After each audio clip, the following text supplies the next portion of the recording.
Hello student, good morning.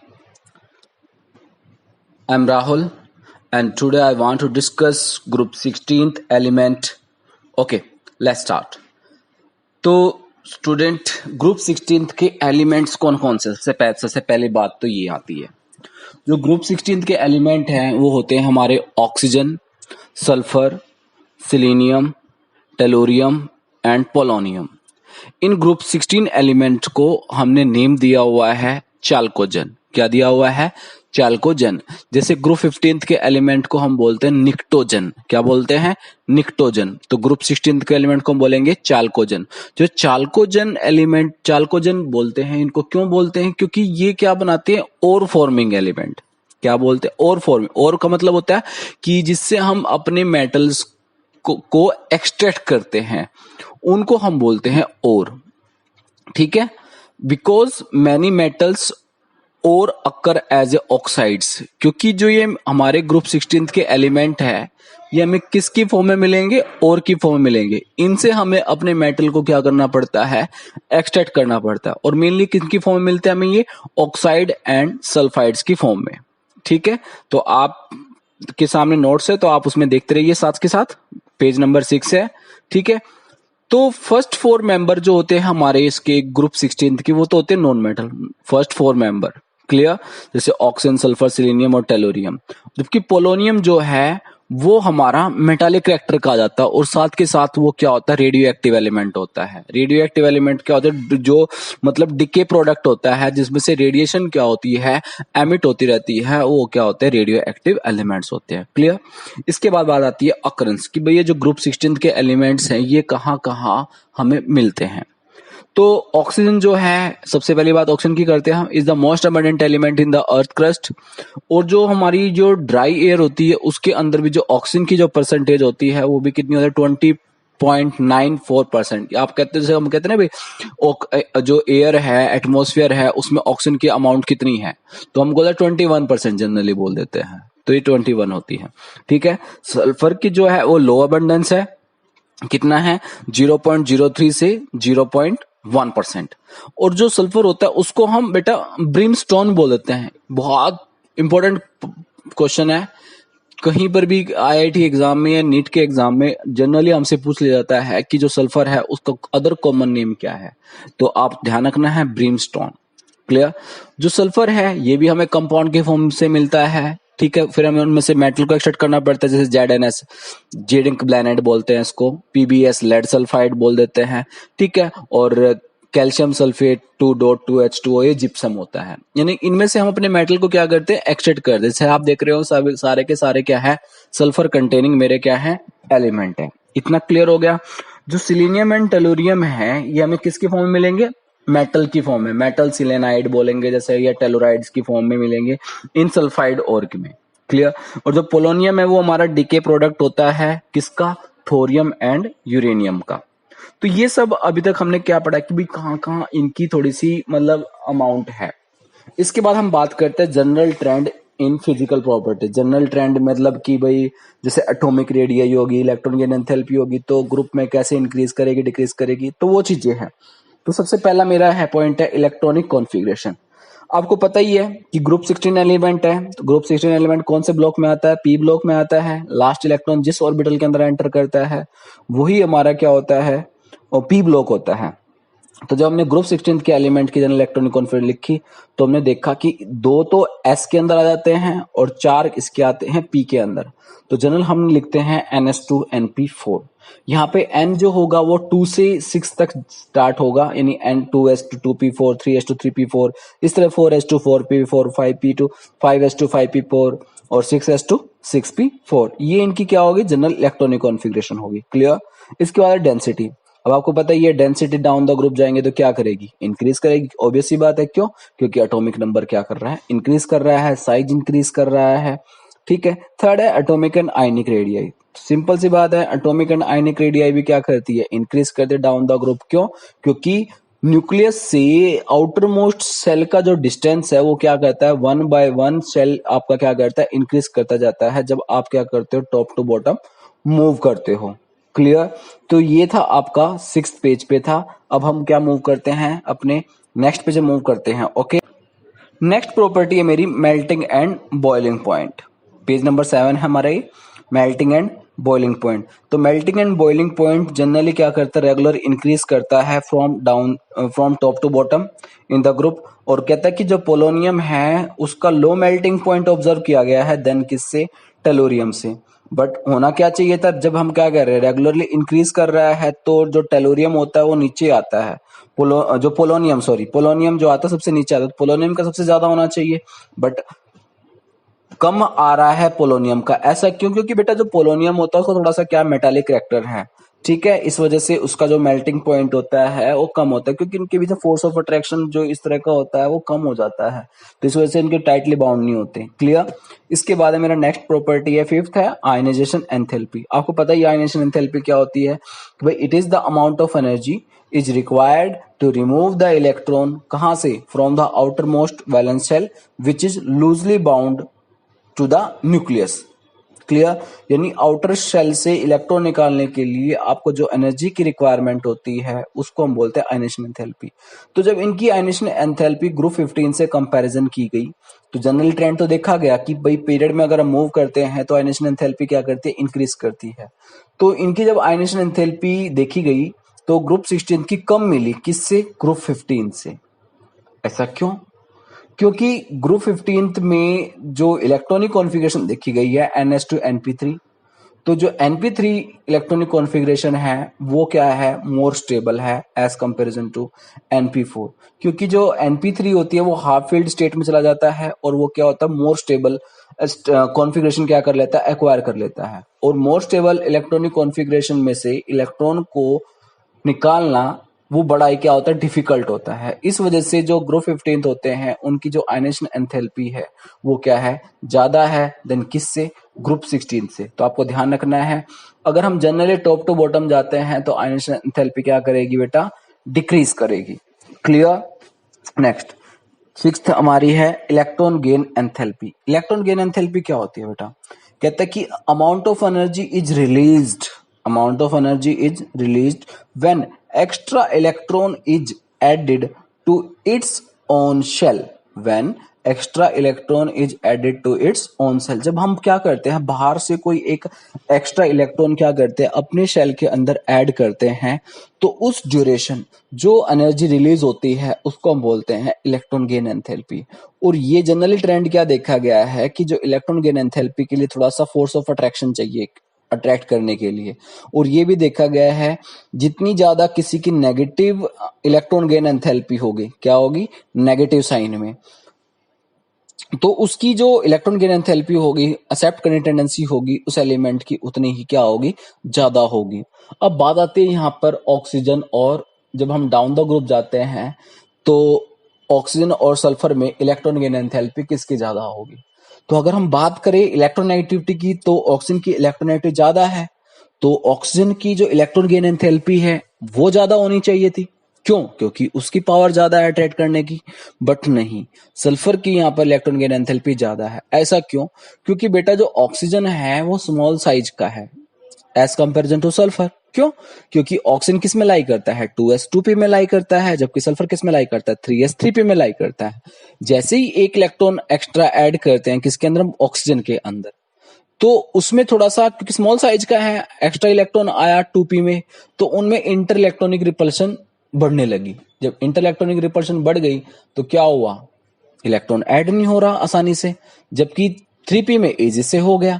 तो तभी कहा जाता है कि सल्फर की जो इलेक्ट्रॉन गेन एंथैल्पी है ज्यादा है। तो अगर आपसे क्वेश्चन पूछा जाए कि out of oxygen and sulphur which has the highest electron gain enthalpy and why, तो आप बताओगे आंसर सल्फर। व्हाई, क्योंकि oxygen is the smallest size, when extra electron या when incoming electron is added to its own shell, that means 2p shell, there is some inter-electronic repulsion in 2p orbital, so incoming electron is not perfectly lie in 2p orbital. So that's why 3p orbital is comparatively to 2p is larger in size, so it can easily accommodate to accept a electron from the outermost. Environment. Okay, तो वो easy से क्या कर लेता है, मतलब adopt कर लेता है कौन, 3p ऑर्बिटल। इस वजह से उनकी जो इलेक्ट्रॉन गेन एंथैल्पी है क्या है, ज्यादा है। तो यहाँ पर यही है। तो because of compact nature of oxygen it has less tendency to electron gain comparison to sulphur, then it will decrease from sulphur to polonium. उसके बाद जो देखी गई है इनकी इलेक्ट्रॉन गेन एंथैल्पी सल्फर से पोलोनियम पे जाएंगे तो इलेक्ट्रॉन गेन एंथैल्पी डिक्रीज कर जाती है। क्यों डिक्रीज कर जाती है, क्योंकि इलेक्ट्रोनेगेटिविटी का जो ट्रेंड है, ठीक है, वो क्या कर जाता है, डिक्रीज कर जाता है। इस वजह से पोलोनियम इलेक्ट्रॉन को इजी से एक्सेप्ट नहीं कर पाता as comparison to sulphur. Okay, next move करते हैं इलेक्ट्रोनेगेटिविटी। इलेक्ट्रोनेगेटिविटी किसकी ज्यादा होगी, ऑब्वियसली बात है, नाइट्रोजन ऑक्सीजन में इलेक्ट्रोनेगेटिविटी किसकी ज्यादा, ऑक्सीजन की ज्यादा है, और फिर फ्लोरीन की है। तो फ्लोरीन के बाद ऑक्सीजन की इलेक्ट्रोनेगेटिविटी सबसे ज्यादा है अपने पीरियोडिक टेबल के अंदर, और इलेक्ट्रोनेगेटिविटी डाउन द ग्रुप क्या कर जाती है, डिक्रीज कर जाती है, जब एटॉमिक नंबर क्या करता है, इंक्रीज कर जाता है। इसके बाद हम बात करते हैं कैटिनेशन। तो कैटिनेशन क्या है, एक ये सेल्फ लिंकिंग प्रॉपर्टी होती है, मतलब कौन एटम अपना ही एलिमेंट कितने से ज्यादा जोड़ सकता है। क्लियर, जैसे ऑक्सीजन है वो ज्यादा 2 एटम जोड़ सकता है, O2, जैसे आपने देखा होगा O बॉन्ड जुड़ता है, O3 हो जाता है, O4, मतलब ऑक्सीजन अपने सराउंडेड मतलब 4 बॉन्ड नहीं जोड़ सकता, O इस तरह। बट सल्फर क्या कर सकता है, आपने देखा होगा सल्फर किस में एग्जिस्ट करता है, S8 में एग्जिस्ट करता है, जबकि ऑक्सीजन किस में एग्जिस्ट करता है, O2 में एग्जिस्ट करता है। ये ध्यान रखना आपने, ठीक है। तो यहाँ पर मैंने बताया कि सल्फर की जो कैटिनेशन पावर है वो ज्यादा है देन ऑक्सीजन से। इसके बाद आते हैं केमिकल प्रॉपर्टी, ऑक्सीडेशन स्टेट के बारे में बात करते हैं। तो कहता है कि जो ऑक्सीजन है वो -2 में लाई करता है। क्यों, ऑब्वियसली बात लाई करेगा, क्यों, क्योंकि इसकी इलेक्ट्रोनेगेटिविटी अदर के कंपैरिजन क्या होगी, ज्यादा होगी। तो ऑक्सीजन क्या करता है, -2 भी लाइक बना सकता है और -1 भी शो कर सकता है। बट एक ऐसा भी कंपाउंड मिला हमें ऑक्सीजन का जो क्या करता है, +2 ऑक्सीजन स्टेट उसने बनाई, ठीक है। तो ये आपका पेज नंबर 7 तक आपको समझ में आ गया होगा, इतना हमने पढ़ाया है, ठीक है। ओके, तो हमारी किसकी बात चल रही थी, ऑक्सीडेशन स्टेट के नेक्स्ट पेज पे मूव कर जाइए आप, कि जो इलेक्ट्रोनेगेटिविटी है ऑफ ऑक्सीजन की वो क्या है, +2 भी आई। क्यों आई, क्योंकि जब इसका फ्लोरीन के साथ क्या देखा गया, कंपाउंड देखा गया OF2, उसमें ऑक्सीजन ने बेटा +2 ऑक्सीजन स्टेट में लाई कर गया। क्यों, अगर आप ऑक्सीजन और फ्लोरीन में इलेक्ट्रोनेगेटिविटी देखो किसकी ज्यादा होगी, फ्लोरीन की। तो फ्लोरीन क्या करेगा, ऑक्सीजन से इलेक्ट्रॉन को विड्रॉ करेगा। जब वो विड्रॉ करेगा तो ऑक्सीजन पे क्या हो जाएगी, इलेक्ट्रॉन डेंसिटी कम हो जाएगी। कितने इलेक्ट्रॉन खींच रहा है उससे, फ्लोरीन 2 खींच रहा है ना, OF2 की बात कर रहा हूं, 2 खींच रहा है, तो इस वजह से ऑक्सीजन क्या करता है, +2 में आ जाता है, ठीक है। और ऑक्सीजन जो होता है -1 भी बनाता है इन केस ऑफ H2O2 में। तो ऑक्सीजन की हमने ऑक्सीजन स्टेट अगर आपसे पूछे तो क्या क्या बताओगे आप, -2 भी है और -1 भी है, और आप बताओगे कि सर +2 भी आती है। वो कहेगा कि +2 किस में आती है, तो आप बता सकते हो कि sir in case of OF2 में। ठीक है, क्लियर कर दिया आपने। बाकी के जो अदर हैं आपके, जो सल्फर हैं ये हैं, वे आपके +4 +2 +6 इस तरह की शो कर सकते हैं। बट कहता है कि जो +4 +6 है वो ज्यादा कॉमन ऑक्सीडेशन स्टेट है। सल्फर जो सेलेनियम है, टेलोरियम है, usually show +4 oxygen state in their compound with oxygen, and +6 show करते हैं कब, जब वो फ्लोरीन के साथ बाउंड कर। जैसे आपने देखा होगा कि SF6 में जो सल्फर है वो 6 ऑक्सीडेशन स्टेट में है, +6 में। क्लियर। इसके बाद है आता है हमारा एनमलस बिहेवियर ऑफ ऑक्सीजन, कि भाई जो ऑक्सीजन है उसकी जो प्रॉपर्टी है औरों से अलग क्यों है, औरों से अलग होगी क्यों, क्योंकि ऑक्सीजन सबसे पहली बात है, सबसे पहले कौन सी पीरियड में लाई करता है, ये सेकंड पीरियड में लाई करता है।